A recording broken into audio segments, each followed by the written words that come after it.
अस्सलाम वालेकुम। अस्सलाम वालेकुम। आए भाई मैदान में आए। Good morning, welcome to rise and shine on 365। कैसे हैं आप लोग? जुहेब, आपका नया हेयर स्टाइल तो बड़ा अच्छा लग रहा है। नया ही बस ये Aahista Aahista in the making है ना ये जैसे जैसे बाल बड़े हो रहे हैं मेहनत करना पड़ती है वैसे वैसे ये चेंज हो रहा है। अच्छा जी, आज जनाब शो में कहते हैं आपको खुशामदीद। आज बात करेंगे क्रिकेट की दुनिया की गहमा गहमी की। कराची लिटरेचर फेस्टिवल जो कल से शुरू हो रहा है, इस पर भी बात होगी। सियासत की खबरें, ओवरसीज पाकिस्तानियों का अहवाल और आखिर में मिलवाएंगे एक जबरदस्त ड्रमर से। तो देखते रहिए राइज एंड शाइन और जुड़े रहिए हमारे साथ। इसी के साथ साथ हम बताते चले आज की अच्छी बात। जुड़े रहिए हमारे साथ। आज की अच्छी बात आज की अच्छी बात है, I opened 2 gifts in the morning, they were my eyes. है ना? इससे अच्छा गिफ्ट क्या होगा? पूरी दुनिया आप देखते हैं, सोचे।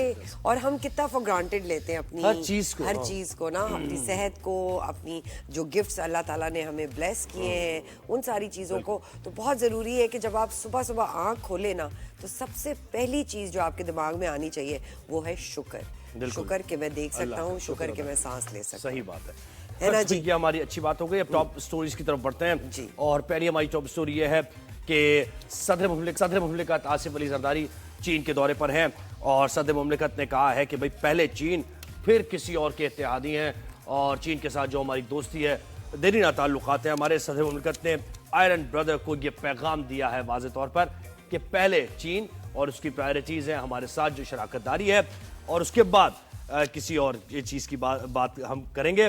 चीनी हम मनसब से मुलाकात उन्होंने की है। दोनों रहनुमाओं ने आम सिक्योरिटी उमूर और CPEC-2 पर तबादला ख्याल भी किया है। मुख्तलिफ उमूर पर मफाहमती याददाश्तों पर दस्तखत भी हुए हैं। शी जिनपिंग ने सदर मुमलिकत आसिफ अली जरदारी का पुरतपाक इस्तकबाल किया। चीन की मुसल्लह अफवाज के चाको चौबंद दस्ते ने गार्ड ऑफ ऑनर सदर मुमलिकत को पेश किया। दोनों सदूर के अलावा शर्जील इनाम मेमन भी मौजूद हैं और नासिर हुसैन शाह भी और मुराद अली शाह ने भी अहम मुलाकातें की हैं और अहम मनसूबों पर तबादला ख्याल किया है। तो बहुत ही अहमियत का हामिल ये दौरा है जिसमें सिंध से मुताल्लिक़ सिंध की क़यादत भी मौजूद है।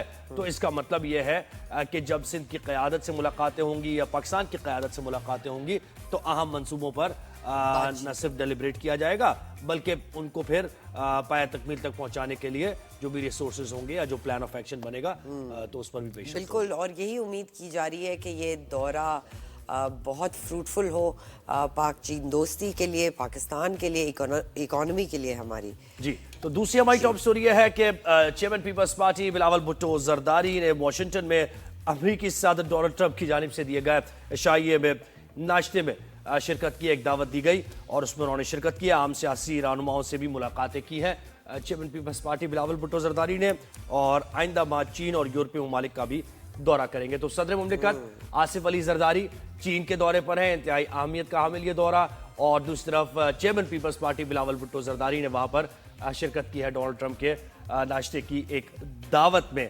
तो बड़ी अहम ये चीज़ें हैं क्योंकि देखिए और बहुत अच्छी टाइमिंग्स है, बहुत ही positive it's a very positive step. बिल्कुल जी। अब हम चलते हैं जी लाहौर हाई कोर्ट की। जी बिल्कुल। अगली हमारी टॉप स्टोरी है कि लाहौर हाई कोर्ट में 10 एडिशनल जजेस की तैनाती का मरहला आ गया है। चीफ जस्टिस याया आफरीदी की ज़ेर सदारत जुडिशल कमीशन का इजलास आज होगा। इजलास सुप्रीम कोर्ट कमेटी रूम में दिन 2 बजे होगा। जुडिशल कमीशन को 49 नामजदगियां मौसूल हुई। 4 डिस्ट्रिक्ट सेशन जजेस और 45 सीनियर वकला के नामों पर गौर होगा। तो ये हमारी तीसरी टॉप स्टोरी थी। बिल्कुल जी। अब थोड़ा क्रिकेट की तरफ चलते हैं। कीवीज ट्राई एंगुलर सीरीज के लिए न्यूजीलैंड टीम की पाकिस्तान आमद हो गई है। मेहमान टीम के प्लेयर्स आज प्रैक्टिस करेंगे। नेशनल क्रिकेट टीम का लाहौर में कैंप लग रहा है। प्लेयर्स की बॉलिंग, फील्डिंग और प्रैक्टिस, बैटिंग की भी प्रैक्टिस की जाएगी और हम आहिस्ते आहिस्ते इसको कवर भी करते रहेंगे। हमारी टीम इसी पर हम मजीद बिल्कुल चैंपियंस ट्रॉफी बिल्कुल करीब आ गई है और तैयारियां भी होती जा रही हैं। तो जनाब ये ट्रायंगुलर सीरीज बड़ी अहमियत की हामिल सीरीज है क्योंकि हमें प्रैक्टिस आएगा ना, हमें कॉम्बिनेशंस आजमाने का। जी बिल्कुल। इसी पे हमारे साथ हमें इसको फर्दर डिस्कस करने के लिए ज्वाइन किया है डॉक्टर नुमान नियाज, स्पोर्ट्स तज्जियाकार भी और क्रिकेट के एनसाइक्लोपीडिया हैं ये। इनको वेलकम करते हैं जी शो में। अस्सलाम वालेकुम doctor Numan, thank you so much for joining us. Walaikum salam ji, it's always a pleasure and I thank you for having me on board in your show. Thank you sir, thank you. अच्छा बताइए। Doctor साहब ये कहिएगा कि अब champions trophy की तैयारियां हैं और ये ट्रायंगुलर सीरीज आ रही है। पहले टीम के सिलेक्शन पे हम बात कर लें। ये 2-3 लड़के जो आए हैं टीम में, उनको आप कैसे देखते हैं? खुशदिल शाह जैसे आ गए हैं, फिर हमारे हार्ड हिटर जो जिनको लिया गया है और दुबई से खेलते थे और प्रायोरिटी बेसिस पर उनको टीम में बार बार लिया जाता है। फिर अपना ऑलराउंडर हमारे जो आ गए हैं टीम में दोबारा, और उनको कह रहे हैं कि बेन स्टोक्स पाकिस्तान को दोबारा से मिल गया है। तो इस जरा टीम सिलेक्शन पर थोड़ी सी पहले आप बात करें। बिल्कुल जी, सबसे पहले तो अभी आपने बात की कि चैंपियंस ट्रॉफी की जो तैयारियां हैं वो अरूज पे हैं। ऑफ कोर्स आईसीसी का टूर्नामेंट है। 1996 के बाद पाकिस्तान को पहला मौका मिल रहा है to play as the host. थोड़ा सा जो स्टार कास्ट है वहाँ पे कोई अलमिया भी हुआ कि अगर आप ग्लोबली देखें तो पैट कमिंस और जॉश हेजलवुड रॉलिकिंग स्टार्स हैं, ऑस्ट्रेलिया के कप्तान है Pat Cummins, they are unlikely to be the part, उनको इंजरीज हो गई। ऑनरिक मोकिया साउथ अफ्रीका के और जरल कोटजे वो टूर्नामेंट से बाहर हो गए। हमारे अपने Saim Ayub is not there, और सबसे बड़ी एक चीज़ है मिचेल मार्श नहीं होंगे, एंड देन जसप्रीत बुमराह वो अभी 3 जो वनडे इंटरनेशनल हो रहे हैं इंडिया इंग्लैंड के, उससे बाहर हो गए, इंजरी उन्होंने सस्टेन की हुई थी और वो भी अनलाइकली है कि शायद वो चैंपियंस ट्रॉफी में फिट ना हो। तो ये जो एक स्टार कास्ट का ना होना थोड़ा सा मध्यम जरूर करेगा, because they are giants of international. और फास्ट बॉलिंग खास तौर पे देखें ना, फास्ट बॉलिंग। जी सही कह रहे हैं आप। अब आते हैं हम पाकिस्तान की टीम सिलेक्शन पे जी। ऐसे हमेशा आईसीसी के जो भी टूर्नामेंट्स होते हैं उससे पहले हम लोग जो है इस किस्म की हरकत करते हैं, और ये होता है कि जो कहीं पे भी नहीं होते आपके फ्रेमवर्क में लड़के, उनको हम सिलेक्ट कर लेते हैं। Why? Because we lack systems, we lack integration of tools, we lack intellectual honesty, और फिर पॉलिटिकल इंटरवेंशंस बहुत होती हैं, ग्रुपिंग बहुत है, पर्सनल लाइक्स एंड डिसलाइक्स हैं। फिर जब टूर्नामेंट में कोई परफॉर्मेंस ना हो खुदा ना खासा, तो हम कहते हैं हम रीबिल्डिंग फेज में चले गए हैं, and this cycle keeps on repeating. तभी आपने प्रोग्रेस नहीं किया, और अब आपकी इंटरनेशनल क्रिकेट में कोई वो स्टैंडिंग नहीं है, क्योंकि इंटरनेशनल क्रिकेट पोलराइज हो चुकी है। टॉप की 3-4 टीम्स और बाकी बॉटम की हैं 7-8 या मिडिल टीयर पे हैं, तो हम भी इररिलेवेंट होते जा रहे हैं इंटरनेशनल क्रिकेट से। हालांकि हम डिफेंडिंग चैंपियंस हैं ICC champions. Pakistani Ben Stokes की तो बात करें, फहीम अशरफ की। घर आ रहा हूँ मैं से रुकता नहीं। अब देखें, सबसे पहले जो टीम सिलेक्शन होती है ना, इसका एक मैकेनिज्म होता है। उसमें आप फॉर्म देखते हैं, फिटनेस देखते हैं, रिक्वायरमेंट देखते हैं, एबिलिटी, स्किल सेट, फिर आप देखते हैं कि ऑपोजिशन कौन है, कहाँ पे खेलना है, वेन्यूज़ क्या होंगे, पिचेस कैसी होंगी, किस पोजीशन में खेलेंगे, स्ट्रेंथ्स क्या हैं, वीकनेसेस क्या हैं, और उसके बाद आप एक फ्रेमवर्क बनाते हैं। बल्कि जो अदर टीम्स होती हैं उनके साथ भी आप कॉम्बिनेशन को रियल टाइम डेटा और मैचअप्स करते हैं। हमारे यहाँ ऐसा कुछ नहीं होता।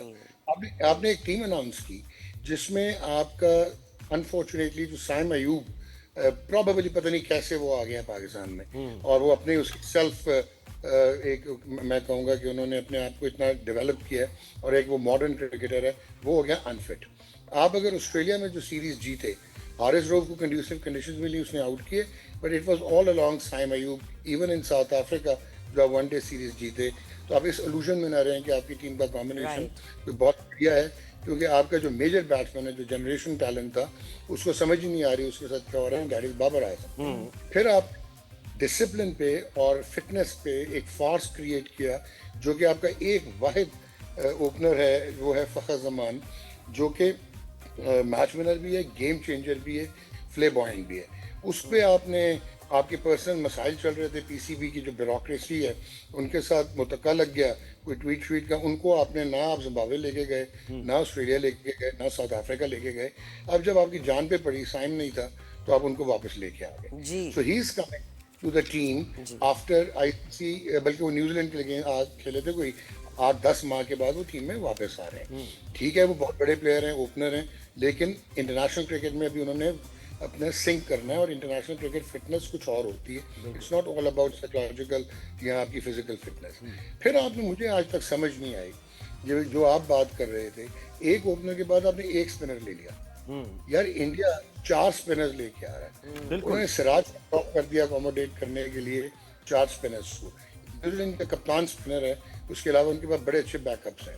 ऑस्ट्रेलिया के पास 3 से 4 स्पिनर्स हैं।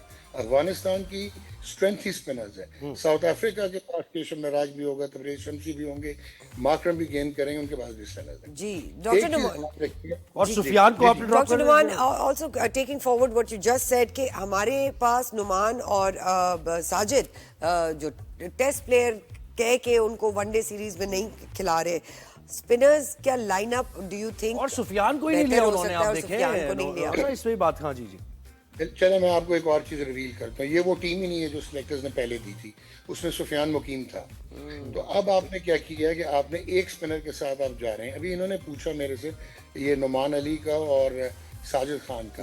अच्छा, इसमें ये कि वो टाइप्स ऑफ स्पिनर्स होते हैं वो बेसिकली लॉन्गर फॉर्मेट के स्पिनर्स हैं जो कि रेड बॉल स्पिनर्स हैं। उनकी लेंथ फर्क होती है, उनकी वो ज़्यादा आउट करते हैं जो है वो बड़ी क्रिकेट में, नॉट इन शॉर्टर फॉर्मेट। यहाँ पे आपको इकोनॉमी बेस भी होना होता है और एक लेंथ आप अडेप्ट करनी पड़ती है। फील्ड रिस्ट्रिक्शंस यहाँ पे आ जाती हैं जिसकी वजह से वो शायद फर्स्ट क्लास क्रिकेट ये जो लिस्ट ए भी मैचेस होते हैं उनमें भी कोई इतने कीन परफॉर्मर्स नजर नहीं आते। अब सुफियान मुकीम पहली टीम में थे, फिर वो बाहर हो गए क्योंकि बकौल Rashid Latif the captain former captain of Pakistan, वो कहते हैं कि हमारे यहाँ ग्राहम बेल ने जो दरियाफ्त की थी उसका इस्तेमाल बहुत भरपूर होता है।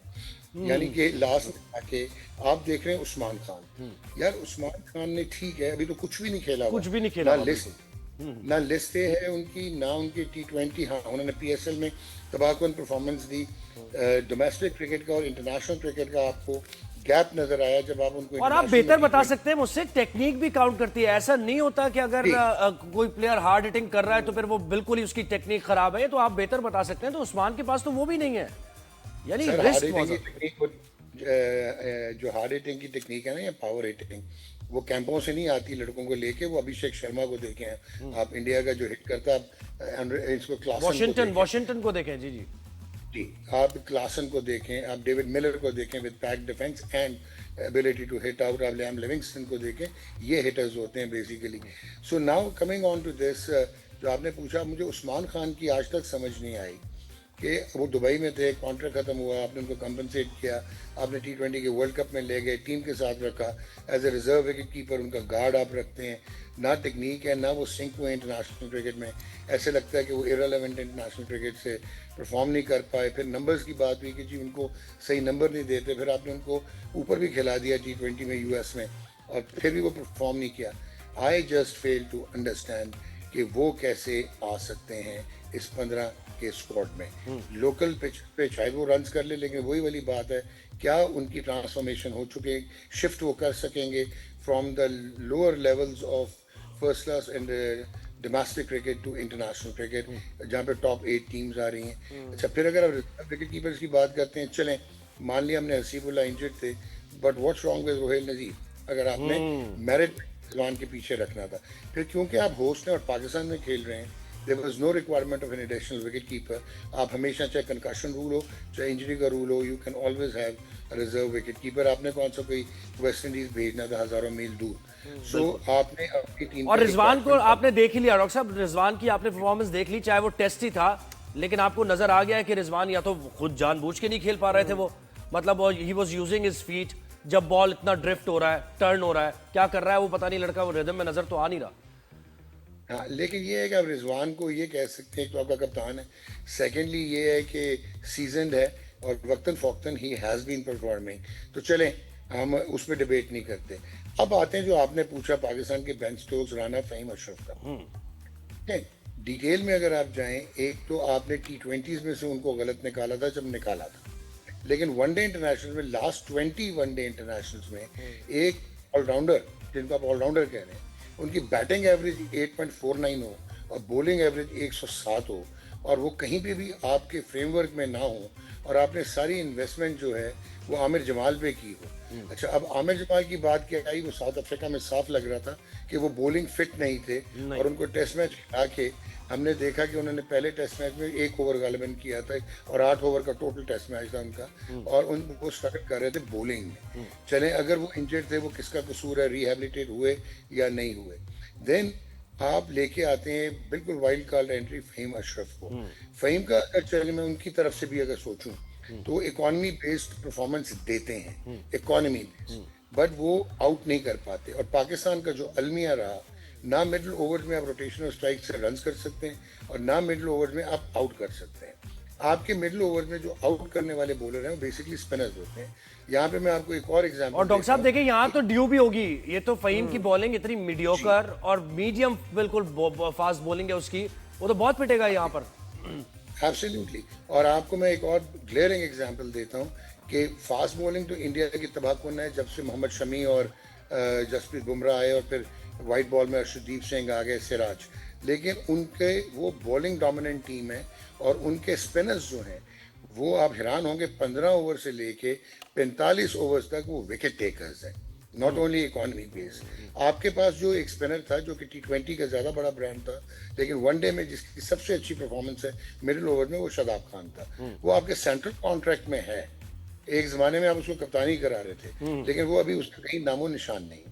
अब आते हैं हम सुफियान मुकीम पे, बहुत टैलेंट है उसका। एक वो भी नहीं, खुशदिल पे भी आ जाए ना, खुशदिल पे आ जाए ना। आता हूँ सर, मैं नहीं छोड़ूंगा, फिक्र ना करें। सही है। फिर आगे एक्स फैक्टर है, वो डेफिनेटली सुफियान का है। अभी बातचीत फिर शुरू हो गई, जब प्रेशर आया तो शायद ये अभी फिर तैयब ताहिर पे कैंची चला के और सुफियान को दोबारा डाल लें शायद। अब सुफियान का जो प्रॉब्लम आएगा वो आएगा top 8 teams of the world, ICC competition, इसका एक और प्रेशर और एम्बियंस बिल्कुल फर्क हो। आपने देखा होगा कि साउथ अफ्रीका में जरा सी एग्रेशन आई थी तो इनको मार लग गई थी। हाँ, वो तो फिर सेकंड जब वनडे ये खेले तो उसमें रिजवान ने इनको बेहतर यूज कर लिया शुरू में, फिर ये नर्वस नजर आ रहे थे। तो क्या ये हैंडल होंगे? अब मुझे बताया, खुदा ना खास्ता इंजरी प्रोन है वो, ठीक है कि आपका बहुत ही जबरदस्त किस्म का स्पिनर है जो आपने रखा हुआ है, लेकिन at the end of the day अगर उसको कहीं इंजरी हो गई इब्रार को तो क्या करेंगे आप? अच्छा, पार्ट टाइमर्स आपके मेन बॉलर से आउट नहीं होते मिडिल ओवर्स में। सलमान अली आगा आएगा ना, फिर सलमान अली आगा आएगा, वही मीडिया सर वो वहाँ पे गेंद स्किड नहीं होना जो साउथ अफ्रीका सही बात है। यहाँ पे प्रॉब्लम है लो स्लो और स्लो टर्न होगा। तो मुझे बताएं कि part timers like Salman Ali Agha और खुशदिल, अच्छा अब खुशदिल जो हैं, कमाल ये है कि जिस वक्त तक वो पाकिस्तान नहीं खेले थे लिस्ट में उनके 800 थे। फिर जब आप उनको लेके आए आपको समझ ही नहीं आया कि उनको कैसे यूज करना है। T20s में आपने उनको पावर हिटर बनाने की कोशिश की, और अगर आपको याद हो he was booed out of international cricket Karachi में अगेंस्ट इंग्लैंड। बड़ा इनके साथ ज्यादती हुई थी, क्राउड ने इनको बहुत किया था। अभी इन्होंने बांग्लादेश प्रीमियर लीग में अगर परफॉर्म किया है, इज दैट द क्राइटेरिया कि आप उठा के इनको लेके आ जाएं? मेरी समझ से बाहर है। प्रॉबेबली अगेन अजीब सी चॉइस है, मुझे नहीं पता एथनिसिटी पे है, मैं नहीं जाना चाहता उसमें, ग्रुपिंग में है, कोई पावर बेस। अच्छा डॉक्टर साहब, आप ये समझते हैं कि ये सऊद शकील को तो ले लिया हमने, वो टेस्ट ठीक है, टेक्निक भी अच्छी है सऊद की हर तरह, लेकिन जो स्ट्राइक रेट है वो ठीक नहीं है। हमें अब्दुल्ला शफीक को दोबारा मजीद ट्राई नहीं करना चाहिए था पाकिस्तानी विकेट पर, और हमने उसको। आप बहुत अच्छे सवाल कर रहे हैं। एक तो सऊद शकील का तो आपने उसको कुर्बानी का बकरा रखा हुआ है। जब आईसीसी का टूर्नामेंट आता है आपकी जान निकलती है, आप उसको लेके आ जाते हैं और पूरा साल आप उसको वनडे क्रिकेट नहीं खिलाते। उसका जो रोल है वो मिडिल ओवर्स में इस टीम में बहुत इंटेग्रल होगा, क्योंकि ही कैन स्पिनर्स ब्रिलियंटली, और दूसरा वो रोटेशन और स्ट्राइक बहुत अच्छी करता है। ठीक है। और यहाँ पे पीछे का गेंद आना नहीं उस तरह, तो that is I personally feel. लेकिन आप उसको कहीं पे भी नहीं खिलाया आपने। आपका ये प्लान था कि आप ना जिम्बाब्वे लेके गए, ना ऑस्ट्रेलिया, ना साउथ अफ्रीका वनडे में, और अब आपने उसको ले लिया। चलें, जॉब वेल डन, फखर, कोई आर्गुमेंट नहीं है। अभी आपने एक और मेरे से अब्दुल्ला शफीक का ब्रिलियंट स्टार्ट था, लेकिन वो कहते हैं ना, जब आपके पीछे रिज्यूमे ना हो, आपने फर्स्ट क्लास क्रिकेट ना खेली हो, जितना मर्जी टैलेंट हो, वो आए। टेस्ट क्रिकेट में उन्होंने बहुत अमेजिंग परफॉर्मेंसेस दी। एक टाइम पे वो क्लोजेस्ट 1000 करने जा रहे थे, 100 किया, 200 किया। लेकिन इंटरनेशनल क्रिकेट में मैंने बात की, रियल टाइम डाटा और मैचअप्स होते हैं, वो वर्कआउट हो गए।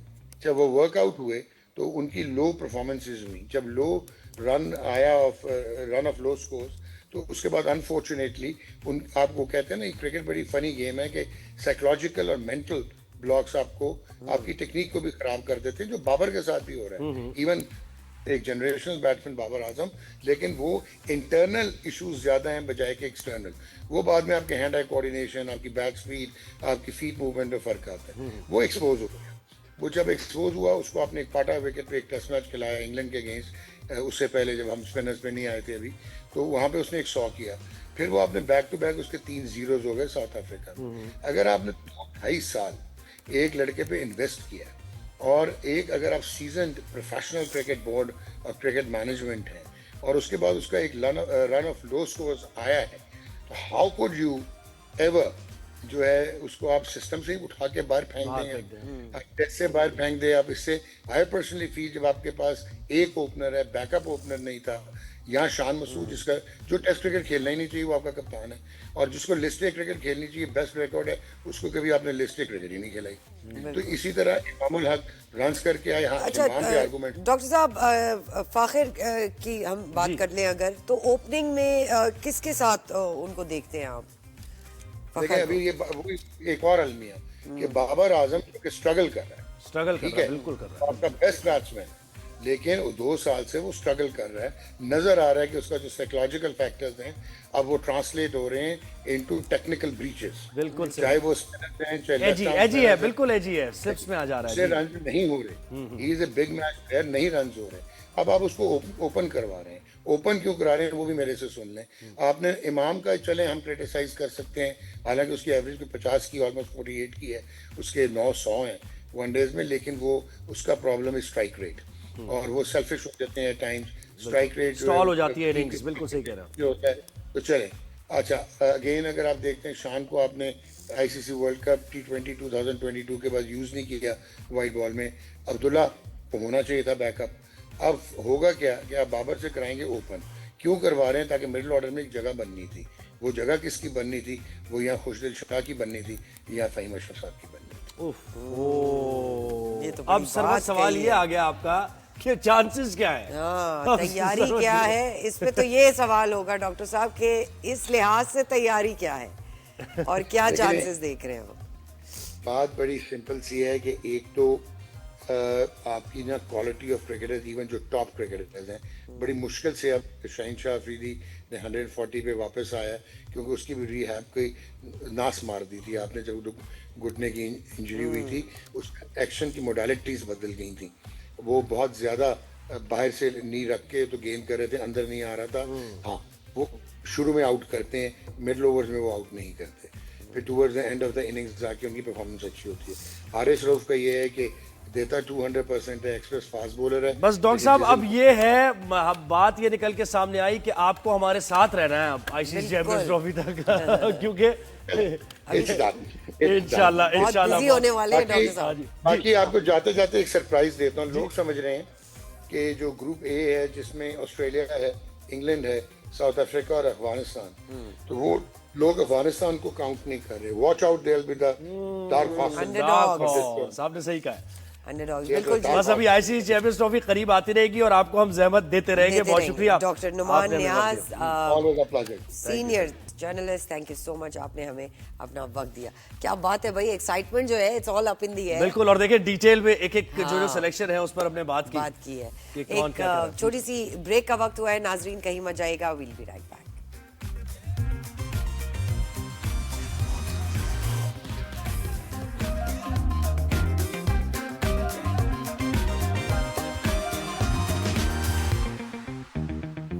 वेलकम बैक नाजरीन। अब किस चीज का वक्त है? अब ओवरसीज पाकिस्तानी है, जर्नी ऑफ ओवरसीज पाकिस्तानी। जी जी,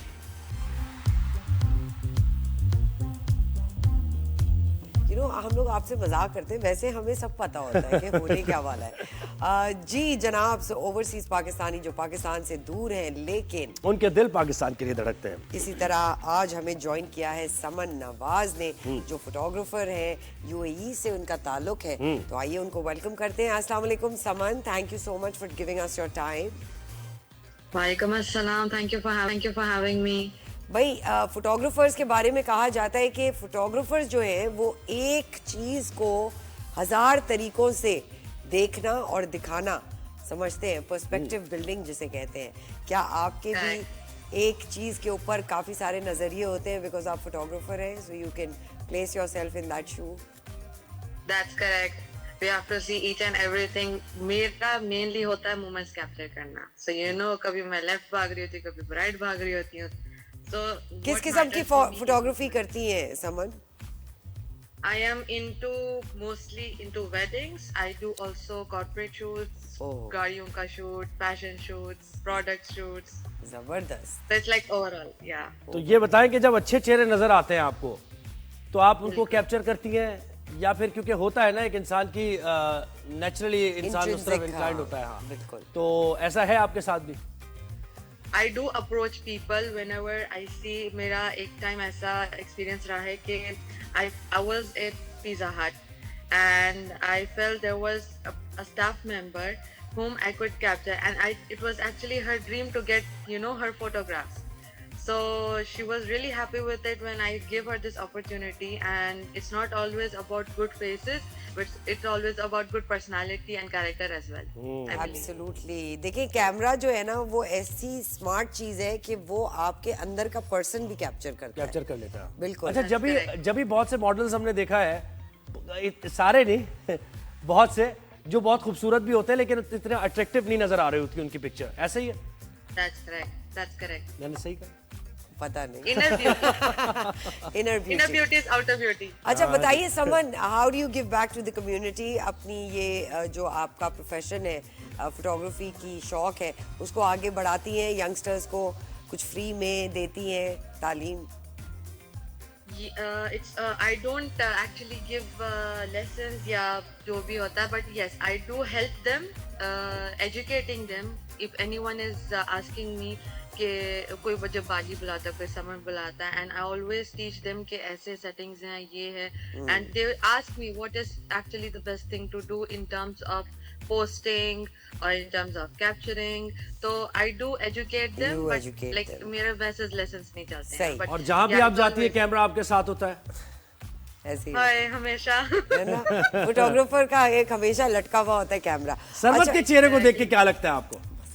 अच्छा मुझे ये बताए समन, ये नहीं, मैंने जो सवाल किया यार, अच्छा मैंने जो सवाल किया, क्या लगता है समन आपको? क्या लगता है वैसे? 20 साल से जो आप मेरा चेहरा देख हाँ. रही है टेलीविजन पे. करेक्ट. मेरी कभी कभार फोटोग्राफ्स अच्छी आ जाती हैं और कभी कभार नहीं आती. अच्छा समन ये बताइए, आजकल तो एआई का जमाना है, हर चीज बहुत ही डिजिटलाइज हो गई है. So do you think AI will take over your job also as a photographer? I feel no. What AI is doing, जो manual work होता है, I feel that AI can't do in terms of photography. Yes, it is only helpful in removing objects and everything, but जो हम एक नजरिए से चीज देख रहे हैं, I don't think that AI can do it. और ये टेक्नोलॉजी ने फायदा तो किया है ना. देखिए आप अगर कोई कैप्चर करते हैं, पहले तो ये था कि रील का जमाना था, जैसी कैप्चर हो गई पिक्चर वैसी है. अब तो हेडरूम ज्यादा है, कम कर दिया आपने, वो फाइन उसकी डिटेलिंग कर दी. हाँ तो इसमें फायदा होगा. तो हर कोई फोटोग्राफर बन सकता है. और पाकिस्तान में आके हमारे बड़े अच्छे बहुत सीनिक है पाकिस्तान. आपने कभी किया कैप्चर उसको, लैंडस्केप्स को हमारे? Yes, I have done landscape shoots. Street photography basically. Street photography. तो क्या आपने किसी कहीं पार्टिसिपेट भी किया है? किसी कोई ऐसे इवेंट्स होते हैं जहाँ पर कोई अचीवमेंट इस सिलसिले में आपकी रही हो? बताइए. एग्जीबिशन की कोई आपने? हाँ जी, शुरू में how I became someone photography was like this. I had entered a competition. It was by Visit Sharjah. तो उसमें मैं first number पे आई थी. Basically there were 3 winners. क्या बात. So it was we just had to create a imaginary view of winter in Sharjah. And I had tried every single time, but वो post नहीं की जा रही थी except. So just before a last day वो मैंने हिम्मत करके मैंने पोस्ट की, and then next day I was considered as the winner. And then more competitions were there. I had done घर पे ही था वो, and it was basically by Pictories. It was a competition, and that as well was in their Instagram handle, and I've also been awarded for photography as well. अच्छा समन ये बताइए, photographers को क्या कहा जाता है कि उनको पेशेंस बहुत जरूरी है. So you have to literally sit and wait for a moment to happen so you can capture it. क्या इतने पेशेंस है? Alhamdulillah.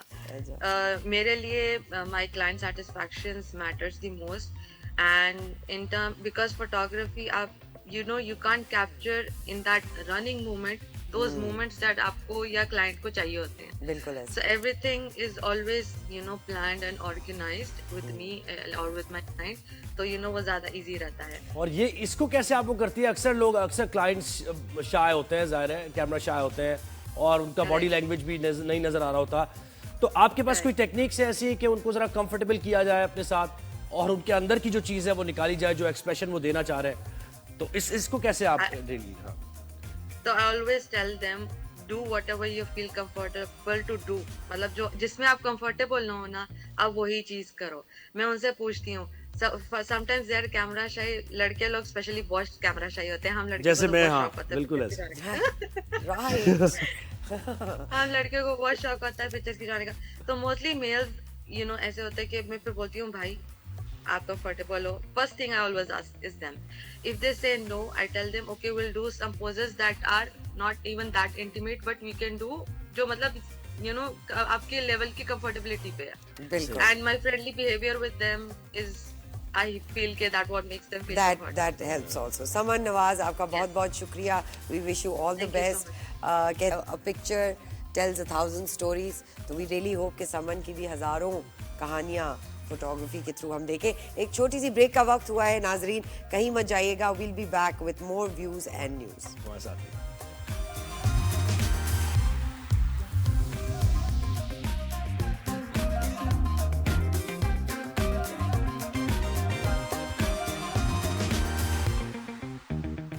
जी वेलकम बैक नाजरीन. अब कुछ मौसम का अहवाल जानते हैं. जी बिल्कुल, शहर कराची में मौसम कैसा है और बाकी शहरों में, बड़े छोटे शहरों में मौसम कैसा चल रहा है, सर्दी कब तक रहेगी, ये सबका सवाल है क्योंकि एसी अभी तक तो कुछ बंद है और बिल की तरफ से जरा मुतमईन है आप, लेकिन कब तक ऐसा रहेगा? कब तक रहेगा? सरदार सरफराज से पूछते हैं.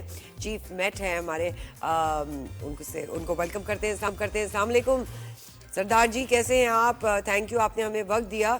ये बताइए कराची की तो सर्दी जा ही नहीं रही है, आगे और मजीद बढ़ने का खदशा है या कम होने का?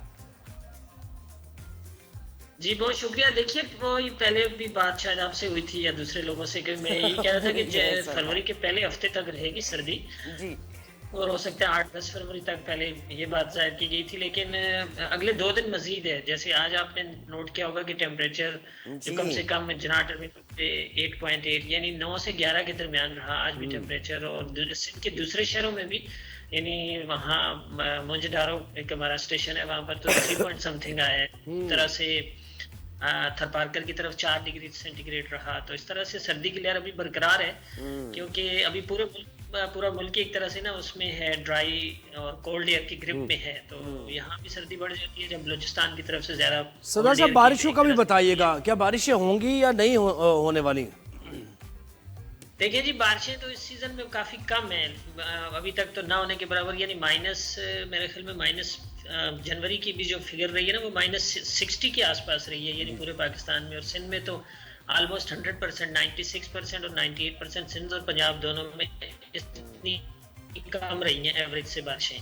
तो आगे भी कोई इतना बहुत अच्छा सिनेरियो नहीं है, लेकिन एक स्पेल है जो 10 फरवरी के बाद कोई बलूचिस्तान के शुमाली इलाके जो कोयटा वैली और ज़ियारत और गिरदोनवा और फिर ऊपर केपी के इलाके और नॉर्थ ऑफ पंजाब जैसे खिता कोटवार, इस्लामाबाद, मरी वगैरह उन इलाकों में, यानी मैदानी इलाके यहाँ नहीं, कराची वगैरह में. सरदार साहब यही सवाल है कि कोई नई लहर कराची, लाहौर इस तरह के शहरों में आने वाली है?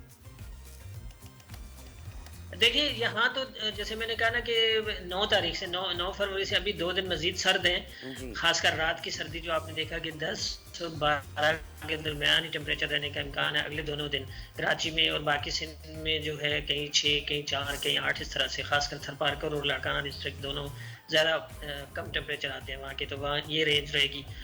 9 फरवरी के बाद फिर जाहिर है कि वो जो वेस्टर्ली वेव आएगी उसके बाद बायस कोल्ड एयर जो है ना थोड़ी सी कम हो जाएगी इधर साउथ में, और ऊपर 2 या 3 दिन वेदर है कुछ ना कुछ, तो उसके बाद सर्दी की. और टेम्परेचर्स क्या रहेंगे ये टेम्परेचर्स क्या रहेंगे अगले 1 महीने की हम बात करें, रमजान के दौरान अगर हम बात करें? देखिए मुख्तलिफ जगहों में ज़ाहिर मुख्तलिफ होते हैं. कराची लाहौर की अगर जी कराची में तो वही मार्च के वस्त के बाद कुछ ना कुछ गर्मी शुरू हो जाती है। टेम्परेचर 30-32 उस रेंज में रहने का इम्कान रहता है मार्च के ज्यादातर दिनों में। और अगर किसी किसी दिन बढ़ जाए, जैसे समंदर में कोई एक्टिविटी हो जाए, कोई हवा सी ब्रीज बंद हो जाए, तो फिर ज़्यादा गर्मी हो जाती है वस्त मार्च के बाद। तो यूजुअली वही दिन का टेम्परेचर 30 से 32 और रात के तो फिर वो 16 से 18 की रेंज में चले जाएंगे। सर्दी खत्म हो जाएगी मार्च से, यानी 10 फरवरी के बाद कोई खास सर्दी नहीं होगी कराची में खासकर। और हाँ, अपर सिंध में और उधर रातें अभी ठंडी रहेंगी, लेकिन दिन के टेम्परेचर तो वहाँ भी 28-30 की रेंज में चले जाएंगे, तो सर्दी कम हो जाएगी। लेकिन शुमाली इलाका जहाँ में जो पहाड़ी इलाके हैं आपके, वहाँ पर तो अभी मार्च के पहले हफ्ते तक सर्दी रहती है। और बारिश के इम्कान अप नॉर्थ? बारिश का इम्कान यहाँ सिंध में तो मैडम कुछ भी नहीं इम्कान, और कराची समेत पूरे जरा पहाड़ी इलाकों का बताइए। जी जी, पहाड़ी इलाकों में एक स्पेल मैंने आपसे जिक्र किया था कि 10 फरवरी 10, 11, 12 ये तीन दिन का एक स्पेल है। और फिर इम्कान ये है कि 17 या 18 फरवरी के बाद एक और स्पेल है, तो 2 स्पेल है। फिर ऐसा सोलर लगवा लिया आपने? सोलर लगवा लिया आपने? जी, सोलर पैनल लगवा लिए या एसी पे ही चल रहा है वैसे? के पे चल रहा है? हमारे यहाँ सोलर पैनल है ज्यादातर, जो खासकर जो ऑपरेशनल ऑफिस है ना, उनकी तो बिजली इस तरह से होती है कि वो बैकअप के लिए सोलर पैनल। बिल्कुल। सरदार सरफराज, आपका बहुत बहुत शुक्रिया चीफ मेट। ये आप ऐसे पकड़ ले, घबरा गए सरदार साहब कि भाई ये टैक्स वैक्स वाले ना आ जाएंगे। तो जनाब, मसला कुछ यही है कि सोलर पैनल्स पे अब आप जब एरियल व्यू देखते हैं ना किसी जहाज से, तो कराची जो है वो सिर्फ रिफ्लेक्ट कर रहा होता है सोलर पैनल। और देखिए क्या करे इंसान, यही कर सकता है ना। और थोड़ा सा बिजली के बिल्स में थोड़ी कमी हो जाए तो फिर कहीं और किसी और हेड में वो लगा सकता है। बिल्कुल जनाब, अब क्या बात हो रही है? अब ये बात हो रही है कि ब्रेक हो रहा है। अब जी हमारी टी कॉफी का टाइम हो गया है, तो आप लोग भी जरा टी कॉफी लेकर आप हेडलाइन सुनिए, और हेडलाइंस के बाद आते हैं राइजिंग शाइड को आगे बढ़ाएंगे। बहुत कुछ हमारे शो में भी होने वाला है। आप नहीं चाह रहे वो टी कॉफी लाए? टी कॉफी कहाँ है? नहीं, आप लेकर आइए टी कॉफी। मैं अभी लाया।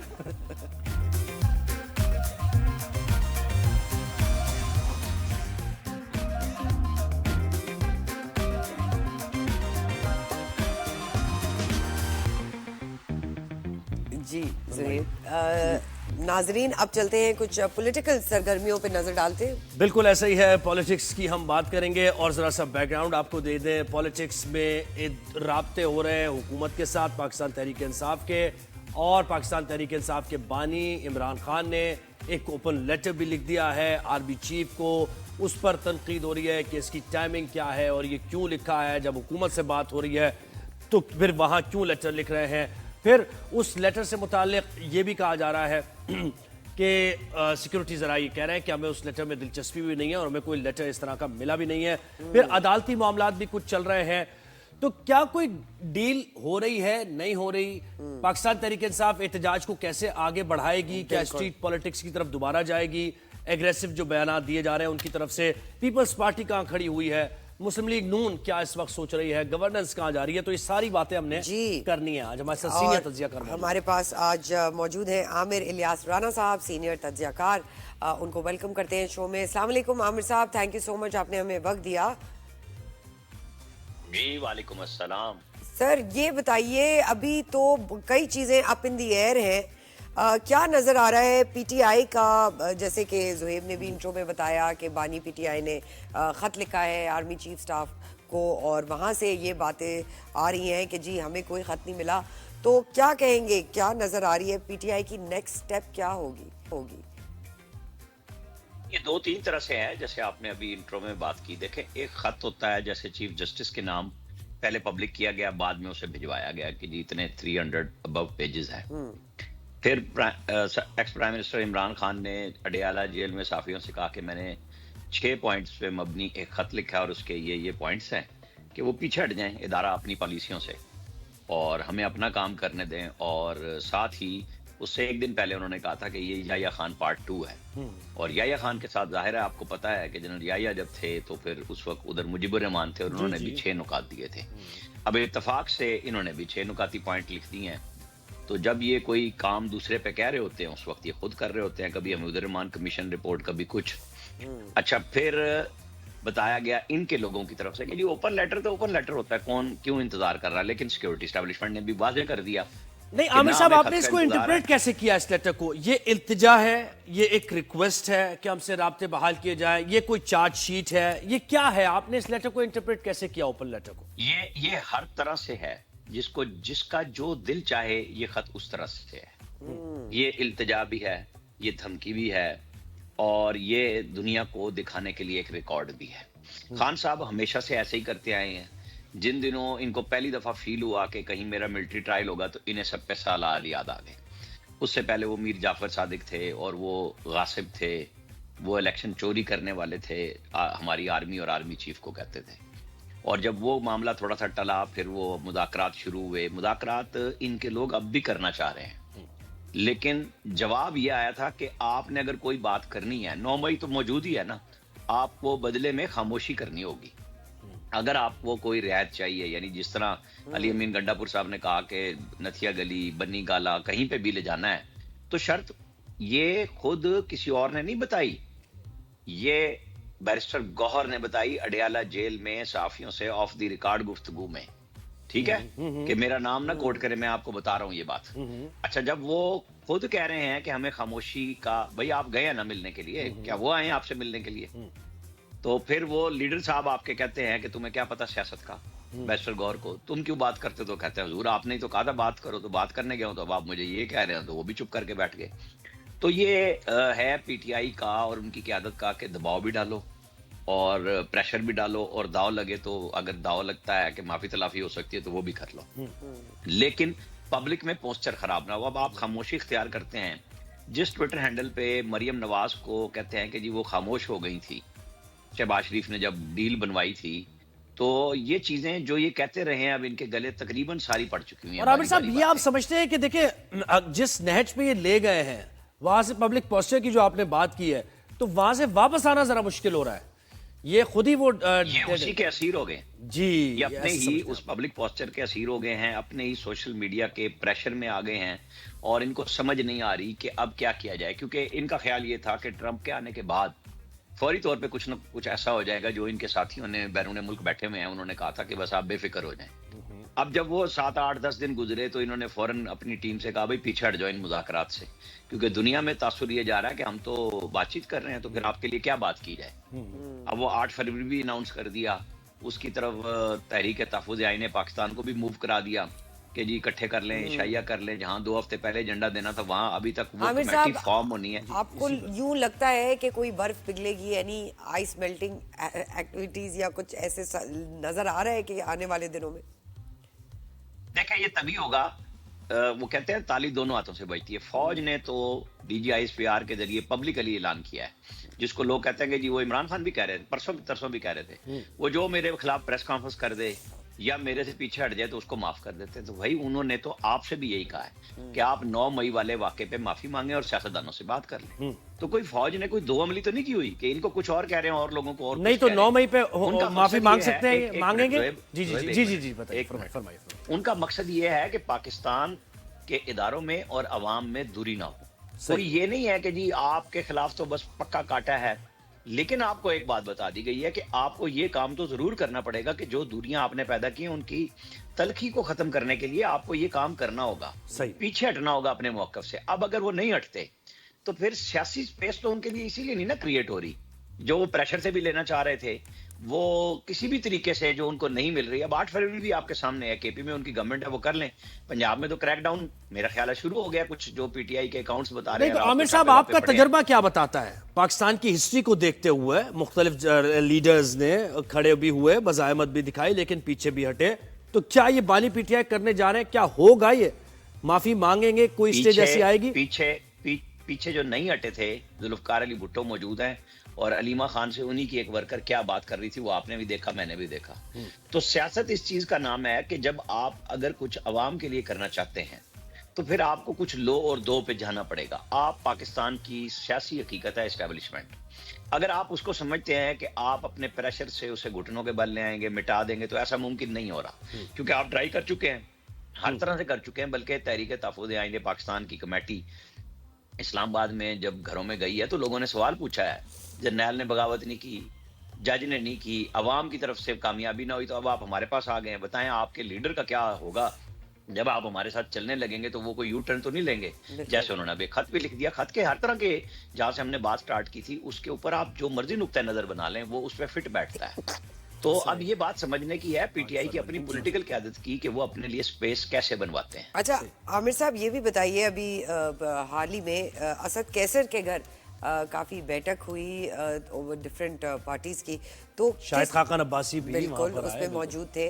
तो किस तरह देखते हैं, कोई प्लान किया जा रहा है, समथिंग इज समथिंग कोई कुकिंग? ग्रैंड अलायंस किस्म की सूरत हाल, क्योंकि इससे पहले एफर्ट हो चुकी है और उसका कोई फायदा हुआ नहीं है। बिल्कुल आपको दो चीजें उस मीटिंग की बता दूं। एक, मौलाना फजलुर रहमान ने बैठते ही कहा कि बताएं हमारे पीटीआई के मसाइल कैसे हल होंगे हमारे साथ जो पीटीआई के हैं। उन्होंने अली अमीन गंडापुर का नाम नहीं लिया, लेकिन असद कैसर के घर बैठ के जहां सारी दूसरी पार्टियां जो इनके साथ अपोजिशन में चलने के लिए रास्ता बना रही हैं, वहां मौलाना फजलुर रहमान ने जहां एक बात ये कही, दूसरी बात आखिर में उस खाने के बाद जब एलामिया तैयार हो रहा था तो उन्होंने कहा डाल दें कि इलेक्शन में धांधली हुई या हुकूमत नहीं चाहिए, हमें नए इलेक्शन कराएं। ये भी मौलाना फजलुर रहमान ने कहा।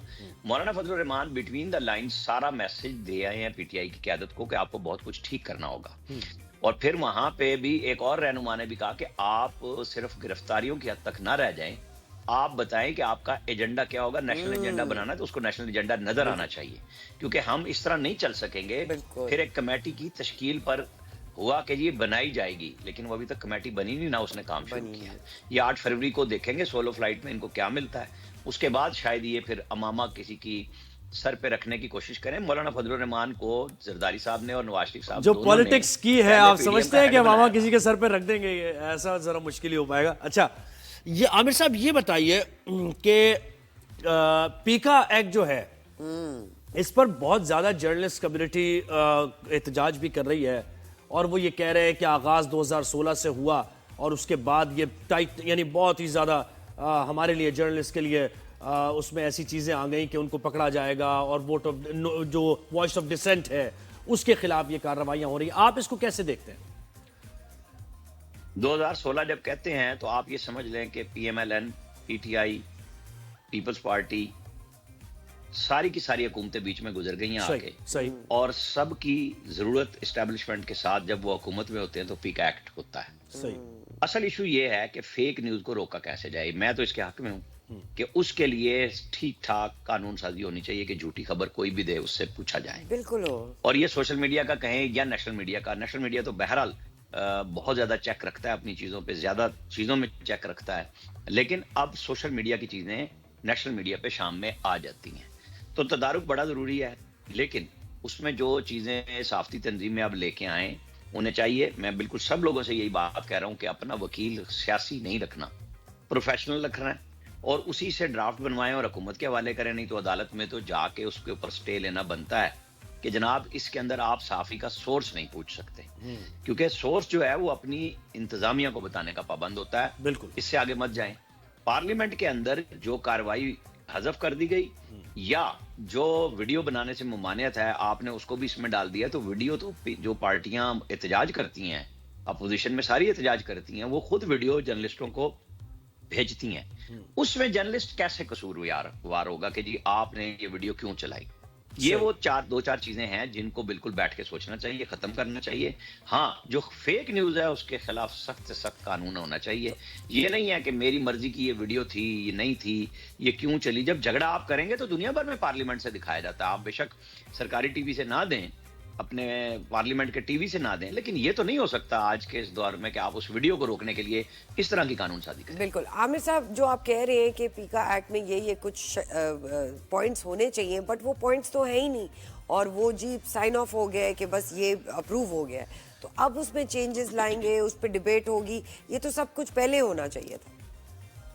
देखें, जब गवर्नमेंट ने तेजी की है कोई ऐसा काम नहीं है, चाहे जो मर्जी तासुर बन जाए, अदालतें मौजूद हैं और आपको स्टे मिलेगा, क्योंकि हमारी अपनी तैयारी नहीं है ना। हमारा कौन सा, हमारी तंजीमों ने मुत्तफिका ड्राफ्ट अभी तक शेयर नहीं किया कि हम इन शिकों पे एक बात हो रही है, मुजाहिमत होनी चाहिए, बात भी होनी चाहिए।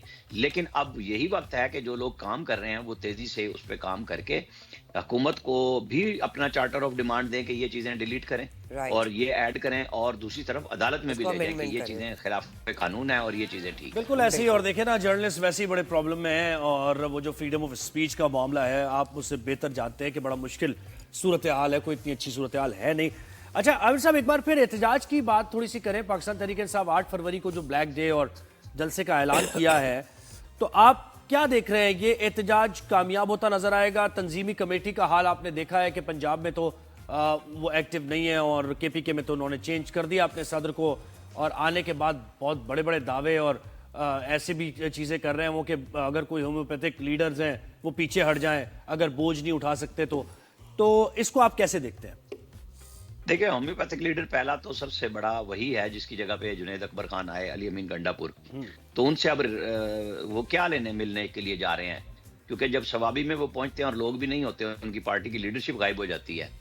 तो ऐसे में वो होम्योपैथिक लीडरशिप तो चाहिए होगी। KP के अंदर जहां हुकूमत है वहां पे भी कट करने के लिए, वसाइल के लिए वो नहीं बनी बात। पंजाब में तो जाहिर है PTI बाहर नहीं निकल रही। आप वोटर सपोर्टर की जो मर्जी बात कर लें, लेकिन जो क्यादत है वो गायब है। और अब 8 फरवरी को वो अब कह रहे हैं कि जी हमें इजाजत नहीं मिल रही नारे पाकिस्तान में, हम सारे पाकिस्तान में करेंगे। तो ये तो पहले से पता था। अब सारे पाकिस्तान में जो मुजाहरे होंगे वो हम और आप चेक करेंगे, उसके बाद हम बात कर सकते हैं कि हाँ जी, आप गवर्नमेंट के अलावा जहां KP में आपकी गवर्नमेंट नहीं है, जहां वहां पे भी वसाइल की जरूरत पड़ रही है, बाकी जगहों पे कितने मुनज़्ज़म शो करते हैं, कितने पावरफुल शो करते हैं अपनी उस इज़हारे यकजहती के लिए कि हमारा वोट चुराया गया था, पता चल जाएगा। बिल्कुल। अच्छा आमिर साहब, जजेस के ऊपर कुछ बात कर लें। जी, ये बताएं कि ये जो इस्लामाबाद हाई कोर्ट में हो रहा है, एक तरफ से कहा जा रहा है कि ये तो बदनीयती पर मबनी चीजें की जा रही है, गो के ये आइन के मुताबिक है, आर्टिकल 200 के मुताबिक है, सब कुछ हो रहा है, लेकिन जो इसके पीछे जो परसेप्शन बन रहा है या जो बेलाफाइडी की जो इंटेंट है वो नजर आ रही है। तो आप इसको कैसे देखते हैं मामले को? लाहौर हाई कोर्ट के जज को चीफ जस्टिस बनाने की कोशिश है या फिर रूटीन का मामला है जिस पर इतना ज्यादा, और फिर खत भी बाबर सत्तार साहब ने और दीगर जजेस ने लिखा और उनकी खत लिखने की हिस्ट्री भी है, उसको भी मद्देनजर रखा जाए? इस पर कुछ कहिए। आपने जितने सवाल उठाए सारे ठीक हैं दोनों तरफ से। इशू सिंपल है, डिवीजन बेंच की सहूलत अवेलेबल नहीं है। अब इमरान खान साहब को खत हुई, इसलिए उन्होंने भी लिखा है कि पहले इधर सजा हुई, उधर जमानत हुई, उधर जनाब वो केस जो सजा है वो भी सस्पेंड हो गई, जमानत भी हो गई। तो चीजें नजर आ रही हैं। और जब आप स्टेट पे हमलावर हो चुके हुए हैं, आप लड़ रहे हैं, आपके साथ लोग मिल रहे हैं, तो जवाबन भी लोग मिल रहे हैं। चीफ जस्टिस ऑफ पाकिस्तान ने साफियों के साथ बैठ के जो गुफ्तगू की वो आपने सुन ली कि वो इस अमल से मुतमईन है, इसे आईनी करार दे रहे हैं और विफाक की अलामत इस्लामाबाद हाई कोर्ट को करार दे रहे हैं कि उसके अंदर मैंने बिल्कुल ठीक फैसला किया है कि मुख्तलिफ सूबों से जजेस आए और भी लोग लाए जाएंगे और सुप्रीम कोर्ट में भी जजेस लाए जाएंगे। तो बस ये इतनी ही बात है जितनी। एक और आमिर साहब बात बताइए, इस दौर में जो रूल ऑफ लॉ के साथ हो रहा है, वैसे तो हमारा कोई आइडियल नहीं रही हिस्ट्री, ये इसकी भरपाई कितने आने वाले सालों में हम कर पाएंगे? कब तक संभल पाएंगे? नहीं, इस दौर की बात ना करें। ये 77 इयर्स का दायरे का सफर है हमारा। और मैं तो बिल्कुल एक बात कहता हूँ कि इस मुल्क में चलता है अंग्रेजी दा दी ते पंजाबी दा दा, जिथे लगता है उत्थे ला। तो जिसका जो जोर लगता है, कभी फायदी सा बाहर होते हैं, कभी फायदी सा चीफ जस्टिस होते हैं। बस इतनी कहानी है हमारी। अच्छा आमिर साहब, ये भी बताइए, लाहौर में क्रिकेट के शायकीन बहुत आने वाले हैं, तो उधर लाहौर की सिटी का स्टेट बहुत पीसफुल होना ज़रूरी है। क्या देखते हैं, कोई हमें इस तरह की दिक्कत होगी कि कोई पॉलिटिकल एक्टिविटी हो जाए, कोई एहतजाज हो जाए, क्योंकि बड़े इवेंट्स पे इस तरह का होता है ना? बड़ी कंट्रीज आ रही है क्रिकेट खेलने। देखिए, PTI के दो है ना, कल ख्वाजा आसिफ ट्वीट किया था उन्होंने कि जी 8 फरवरी को न्यूजीलैंड की टीम आ रही है तो एहतजाज है, 19 को चैंपियंस ट्रॉफी शुरू हो रही है तो एहतजाज की लॉन्ग मार्च की कॉल दे रहे हैं। तो ये इंतजामिया का काम है, संभाले अपने मेहमानों को सबको, क्योंकि गवर्नमेंट जब बुला रही है, PCB बुला रहा है, एक बड़ा इंटरनेशनल इवेंट हो रहा है, क्योंकि दूसरी पार्टी को इस बात की नहीं तैयारी। वो कहते हैं जब रूल ऑफ लॉ नहीं है तो हम किसी के मेहमान का और किसी बात का क्या करें, क्योंकि कोई एक दफा तो नहीं हुआ, 2014 से चल रहा है जब चीनी सदर आना चाह रहे थे, उससे लेके आज तक एक ही सिलसिला है। तो ठीक है, बस ये यूं ही डंडा डोली चलता अच्छा, रहेगा। वैसे तो देखें पीपल्स पार्टी हुकूमत के साथ इस हद तक तो है कि भाई अच्छे कामों में साथ दे रहे हैं, लेकिन एक दूसरे के की रिप्लेसमेंट भी ये हैं और कंपेटिटर्स भी हैं एक दूसरे के। तो एक तरफ सदर मुमलिकत चाइना गए हुए हैं और चेयरमैन पीपल्स पार्टी हैं, वहाँ ब्रेकफास्ट पर मुलाकात उनकी अमेरिका में, बिल्कुल, और एक सेरेमनी भी हुई है, USA में मौजूद है। तो इसकी सिग्निफिकेंस भी आप देखते हैं, क्योंकि अल्टरनेट क़यादत तो है बहरहाल बिलावल भुट्टो जरदारी, और वो शुकूक व शुबहात गिले शिकवे करते रहते हैं, पानी से रिलेटेड बात हो या फिर रिसोर्सेज 18वीं तरमीम में इख्तियारात से मुताल्लिक बात हो।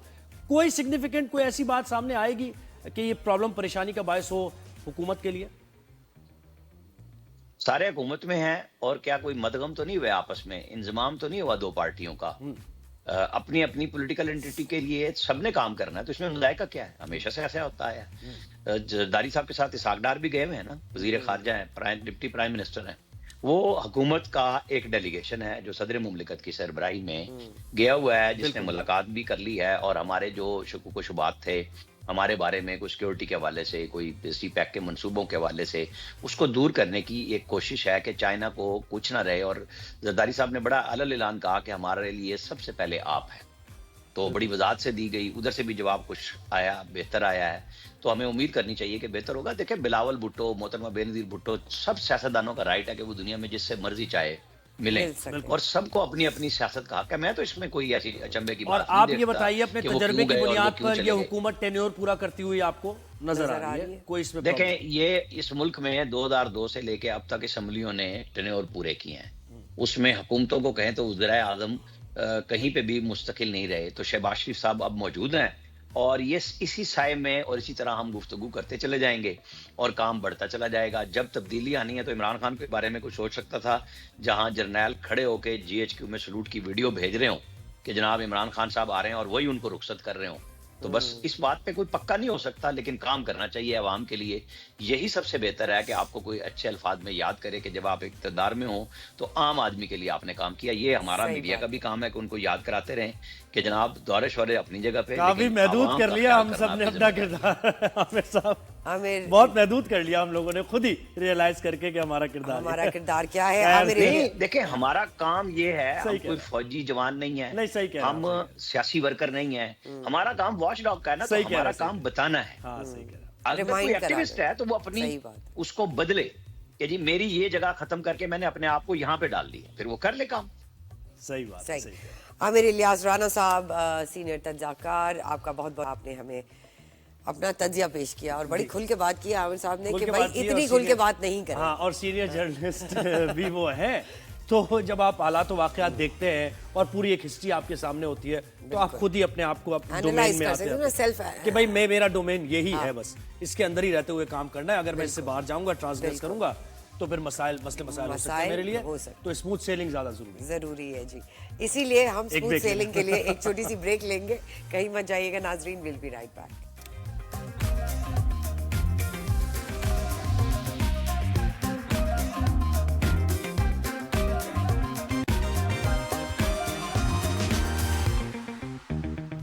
जी नाजरीन, वेलकम बैक। अब बात करते हैं KLF की 16th कराची लिटरेचर फेस्टिवल हो रहा है 7th, 8th और 9th फेब को। बिल्कुल, अदब के फरोग की कोशिशें जारी हैं। कराची में 7 फरवरी से शहर में कराची लिटरेचर फेस्टिवल का आगाज हो रहा है। 3 रोज तक ये मेला जारी रहेगा, और अदबी जब सरगर्मियों की हम बात करते हैं तो कराची में बहुत ज्यादा रिवाइव हुई हैं। गुज़श्ता 3-4 सालों से हम ये देख रहे हैं कि लिटरेचर को, हेरिटेज को, कल्चर को बहुत प्रमोट किया जा रहा है। तो 7 से लेके 9 फरवरी तक ये रहेगा लिटरेचर फेस्टिवल। तो आप वक्त निकाल कर जरूर अगर जाएं वहां पर, तो आप महसूस भी होंगे यकीनी तौर पे। You know Zuhaib, it's so sad that book reading culture जो है वो कम होता जा रहा है पूरी दुनिया में ही, बिकॉज ऑफ AI। लेकिन ऐसे फेस्टिवल से हमें याद आता है दोबारा कि राइटर्स और जो लोग हमारे लिखने वाले हैं, अदीब हैं, वो कितना अनबिलीवेबल काम करते हैं। और इस फेस्टिवल का तो कॉन्सेप्ट और जो इसकी लाइन है, narratives from the soil, that just goes to show कि हमारे कल्चर, हेरिटेज पे जितनी भी बात की जाए वो कम है। बिल्कुल ऐसा ही है, और इल्म व अदब से रूशनास कराना हमें अपनी यंग जनरेशन को ये भी बहुत ज़रूरी है। इसमें देखिए ना कि जैसे मुशायरे की बात कर रहे थे, तो मुशायरे नहीं होते थे शहर में, ख़त्म हो गए थे, लेकिन वो भी दोबारा से रिवाइव हो रहे हैं।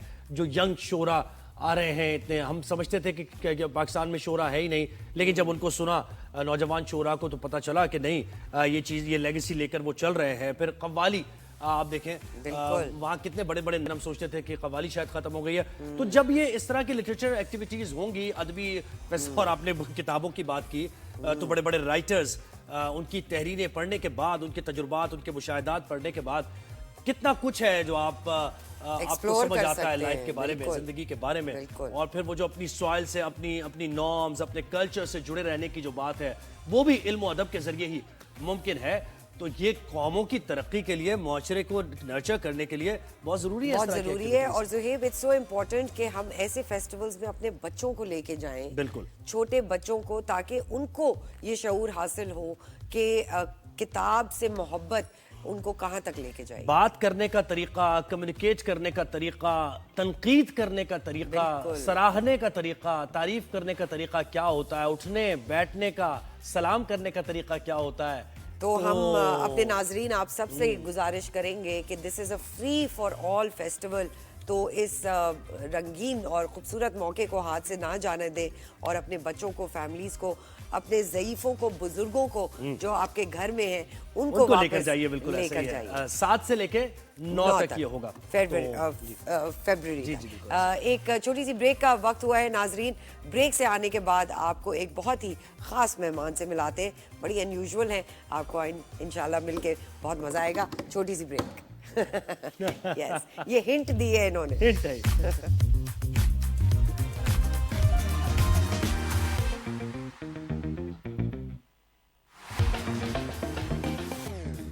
जी वेलकम बैक नाजरीन। अभी कैमरा ऑन होने से पहले यहाँ पे एक बहुत ही अमेजिंग एनर्जी का मुजाहिरा हुआ। क्यों हुआ जरा बताइए लोगों को। अच्छा भाई, वो इसलिए हुआ कि हमारे साथ एक मायानाज जबरदस्त हमारे साथ ड्रमर मौजूद है, और ड्रमर भी क्या है, इंस्ट्रूमेंट्स उनके पास बहुत सारे हैं, तो एक मैजिक सा क्रिएट हो जाता है। तो यहाँ पर जो मौज मस्ती हमने थोड़ी सी की है, गाने गाए और साथ साथ म्यूजिक के साथ, तो बड़ा मजा आया। तो हम मुलाकात कराते हैं वक्त जाए किए बगैर। इनसे मुलाकात कराएंगे। दुर्रे फिशा आज हमारे साथ मौजूद है। वीरू शान। अच्छा सॉरी, हमारा प्रिंटर जो है ना उसमें जरा नाम कम आ रहा है। वीरू शान, एक तो आपका नाम बहुत अमेजिंग है और फिर आप ड्रमर भी हैं। How unusual are you? Veeru Shan, welcome to the show. Thank you so much for inviting me, Zuhaib and Sarwat. ये बताइए ये शौक कैसे हुआ और थोड़ी सी tell us about your journey. Basically, I started this out of depression because music helps in your mental health. तो बस ये मेरा सिलसिला वहाँ से शुरू हुआ और उसके बाद मैं लाहौर गई थी एक्चुअली पढ़ने के लिए फ्रॉम कराची। तो वो हॉस्टल टाइम थोड़ा मुश्किल था, तो then I decided to pick up a drum and that helped me coming out of my depression and my solitude and everything. Amazing. Yeah. तो ड्रम सर्कल, ड्रम तो है नहीं अभी यहाँ पे। बेसिकली percussions जो हैं वो, हाँ percussions जो हैं वो सारे साउंड क्रिएटिंग इंस्ट्रूमेंट्स में आते हैं। हाँ, और उसमें फिर drums not like a drum set, but छोटे जो हमारे तुम किनारी वगैरह होती है वो भी फिर percussion इंस्ट्रूमेंट्स में ही आता है। Drum circle is an amazing circle that goes around. It's a group of people जो ड्रम्स बजाते हैं और इसी तरह डिफरेंट ओकेजन्स पे। तो क्या तो क्या इंस्पायर क्या करता है आपको? क्या कौन सा म्यूजिक, स्लो म्यूजिक पे और ये इंस्ट्रूमेंट्स आपके, या फिर फास्ट म्यूजिक, क्या? बेसिकली ज़ुहैब इसमें ये है कि साउंड इफेक्ट्स जो है ना वो किसी भी म्यूजिक के साथ वो जाते हैं, और ये परकशन इंस्ट्रूमेंट दुनिया भर में बहुत ज़्यादा डिफरेंट उसमें जॉनर्स में यूज़ किया जाता है। और मेरे अपने पर्सनल एक्सपीरियंस में, क्योंकि मुझे स्कॉलरशिप मिली थी कोरिया जाने की, और मैंने वहाँ से उनके ट्रेडिशनल ड्रम्स सीखे, और उसके बाद फिर मैंने नेपा से तबला सीखा उस्ताद बशीर से।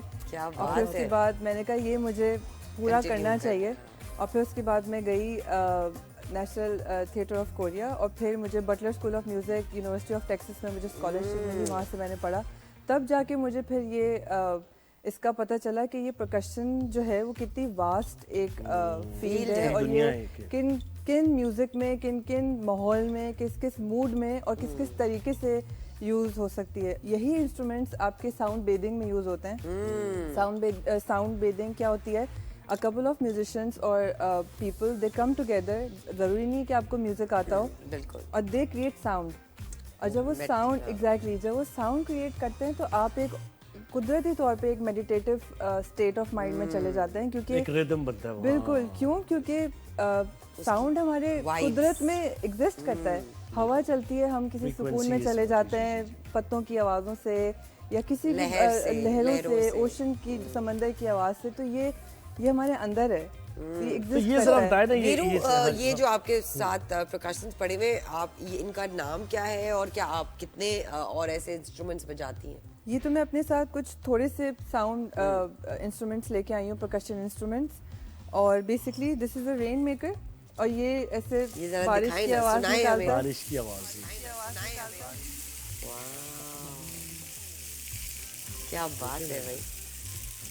तो ये तो मूवीज वगैरह में भी आपने ये काम सब किया है लोगों के साथ, क्योंकि पाकिस्तान में शायद ऐसा कम ही होता हो, लेकिन नहीं नहीं international level पे- एब्सोल्युटली, स्पेशली जो सारी कार्टून और इस तरह की चीजें बनती हैं anime, बिल्कुल, उसमें भी साउंड ये इफेक्ट्स sound यूज होते हैं, बहुत लेकिन हमारे यहाँ अभी तक आई डोंट नो कि इस इतना तरह नहीं का है। कुछ हो रहा है, but I am detailing working में हाँ, काम नहीं। विद डिफरेंट म्यूजिकल सीरीज में मैंने काम किया है हाउस बैंड मेंबर के तौर पे, और I am also like the first female percussionist as well. तो मेरे लिए एक ये प्रिविलेज है कि you know I am the only female mostly amongst the boys.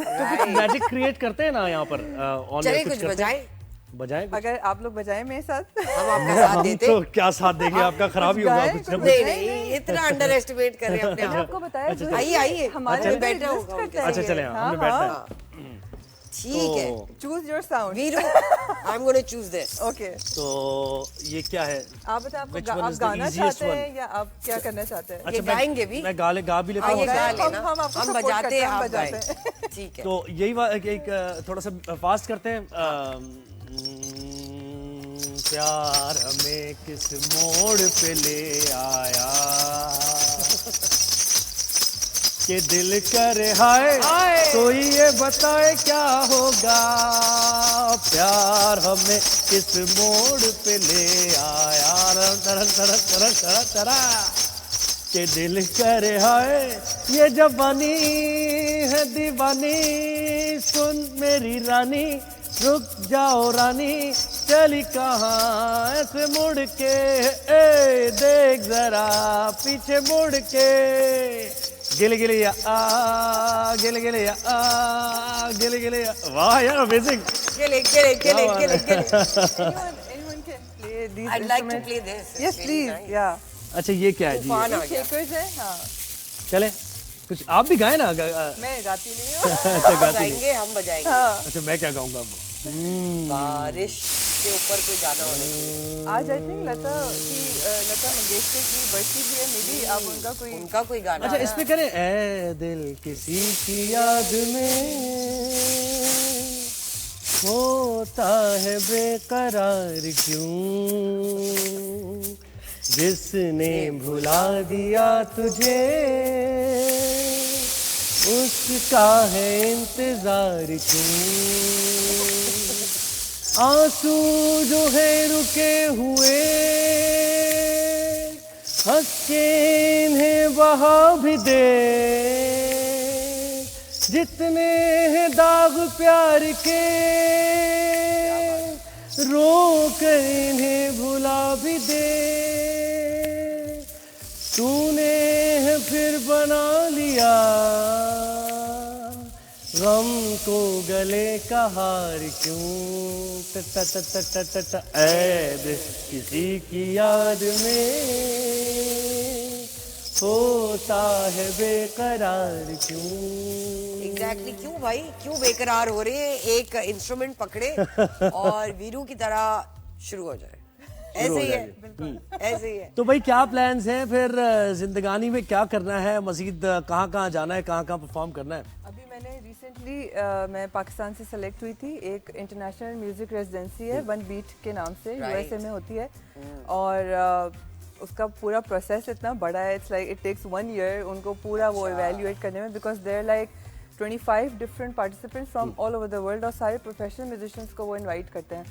तो अभी recently a month ago I was part of that, और वो एक बहुत अच्छा एक्सपीरियंस था मेरे लिए। तो मेरा यही मोटिव है अभी फ़िलहाल कि keep on learning, keep on playing, keep on playing the drums, बजाते रहे सब ड्रम्स। और रिस्पांस कैसा मिलता है यहाँ पर, क्योंकि पाकिस्तान में ये चीज़ कम है, तो उसका रिस्पांस कैसा आ रहा है? यूथ कैसे, यंग जनरेशन कैसे देख रही है इसको? ज़ेब अभी काफ़ी चेंज हुआ है, क्योंकि as a only female percussionist इसके काफ़ी हर्डल्स भी हैं, आई वुडंट लाई, मुश्किल भी है, क्योंकि ऑडियंस या लोग जो हैं उसको अलग तरीके से परसीव करते हैं। आर्टिस्ट को, फीमेल आर्टिस्ट को जनरली सर्वर लोग बहुत एक डिफरेंट तरीके से परसीव करते हैं, बड़ा अंडर एस्टिमेट भी करते हैं बहुत ज़्यादा। तो वो एक माइंडसेट हमारे यहाँ एग्जिस्ट करता है बिल्कुल।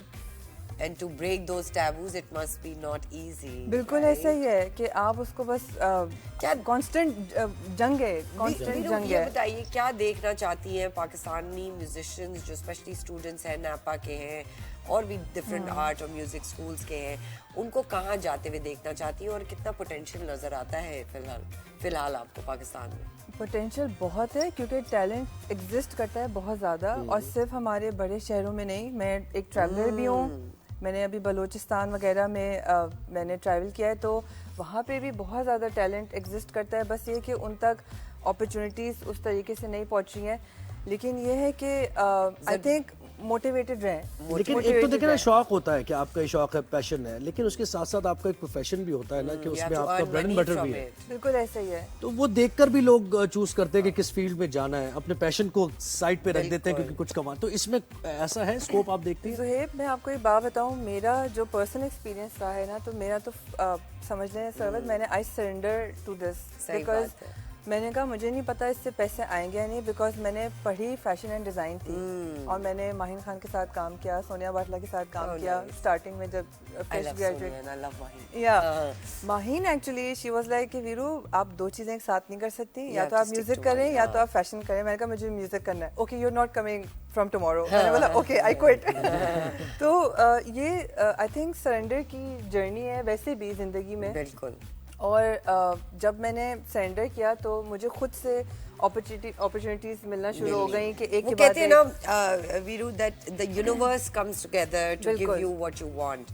आप ही की म्यूजिक से रिलेटेड आज जैसे आपने कहा लता मंगेशकर जी का थर्ड डेथ एनिवर्सरी है, तो हम उनको भी ऑनर करते हैं। बिल्कुल, सिंगर लता मंगेशकर। आपका भी बहुत बहुत शुक्रिया करते हैं कि आप आई और आपने हमें इतनी अच्छी एंटरटेनमेंट प्रोवाइड की छोटे से टाइम में। तो जनाब लता मंगेशकर, हमारा कैमरा कौन सा है? मुझे तो जी वो है अच्छा, ये कैमरा हमारा।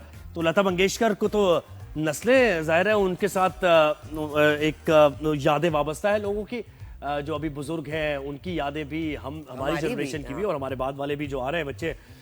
क्या जबरदस्त आवाज और बेहतरीन आवाज जिसको हमेशा हमेशा याद रहेगी, लोगों के कानों में रस घोलती रहेगी। नाज़रीन, शायद बारिश का इम्कान हो चुका है। बारिश भी बरस सकती है, ग्लास भी टूट सकता है, ऐसी आवाजें तो फिर कुछ भी हो सकता है। लेकिन आज के शो का इख्तिताम हुआ है। कल मुझे और ज़ुहैब को फिर दावत आप देंगे, हम आपको दावत देंगे कि आप आइए, हमारे शो को एंजॉय कीजिए, अपना बहुत ख्याल रखिएगा, फीडबैक अपना देते रहिएगा। बहुत शुक्रिया आप हमारे शो पर आई। तो कुछ ऐसे करते हुए निकल जाए ना, कुछ म्यूजिक बजाते हुए। कल मुलाकात होगी जी, खुदा हाफ़िज़। अल्लाह हाफ़िज़।